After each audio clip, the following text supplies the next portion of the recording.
A lot of my students are trying to learn how to count back change now. So let me come around and I will show you exactly how to do it. It's not hard at all.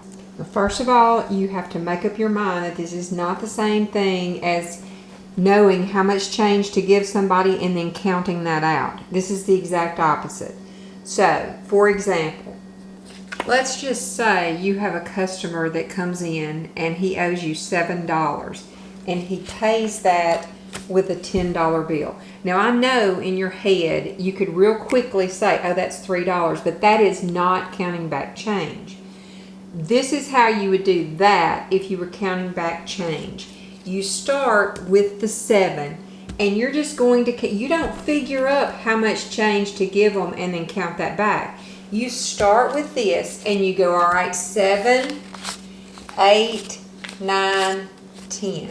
And do you see how what he owed plus what you just counted equals what he paid you? Okay, now let's look at some that you can't do in your head.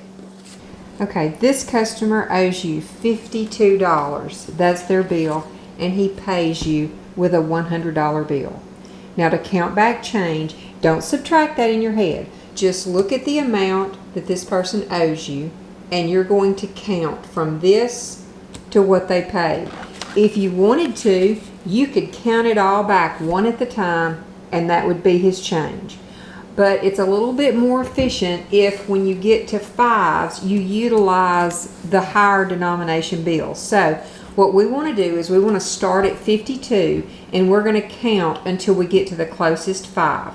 Now don't try to figure it up, just count. 52, 53, 54, that's 55. All right, now let's go 55 right here. That makes 60.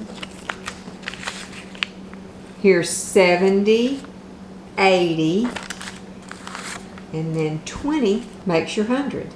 Now let's try it with change.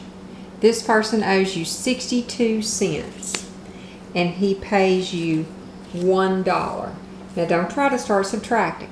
Just look at the amount that is owed and we're going to start with the ones, the pennies, and we're going to count up until we get to the $1. All right, so 62 goes 63, 64, 65.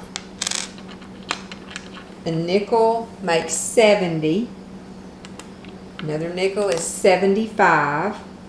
And then you can just skip right to the quarter. And that is the same as the dollar. Now, I don't even know how much change this is. I did not subtract that in my head. I started with this and I counted up by ones. You know what? You could sit there and go pennies. Okay, now let's do one that has dollars and cents. This person owes you $8.27 and they pay you $10. I don't want to do that in my head, so don't even try. Look at 827.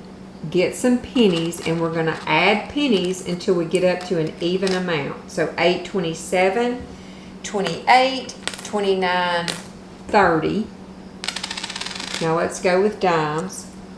40, 50. And then 50 more cents brings me to the nearest dollar. That brings me to $9. I started at 827. All of this brings me to 9. So what do I need to get to 10? $1 more. Now do I know how much this is? No, I could count it now, but that's kind of useless. That's how you count back change. Let's do one more example. This person owes you $22.32 and he pays you $40. So we're just going to start with this and add it up until I get to $40. All right, so 22, 32. Here's 33, 34, 35, 45. All right, now I'm going to back up. A nickel makes 50, and 2 quarters brings that to 23. The change brings it to the nearest upper dollar. All right, I'm at $23 now. So 23, 24, 25, A 5 makes 30. 10 more makes 40. So start with your change and just count all the way up. Trying to be, you try to use bigger change where possible. But even if you don't, you're still going to have the right amount. You may give somebody 8 pennies instead of a nickel and 3 pennies, but you still gave them the correct change, and that was the goal. All right, and that's how to count back change. I hope this helped you out. Let me know in the comments if you have any more questions. Bye.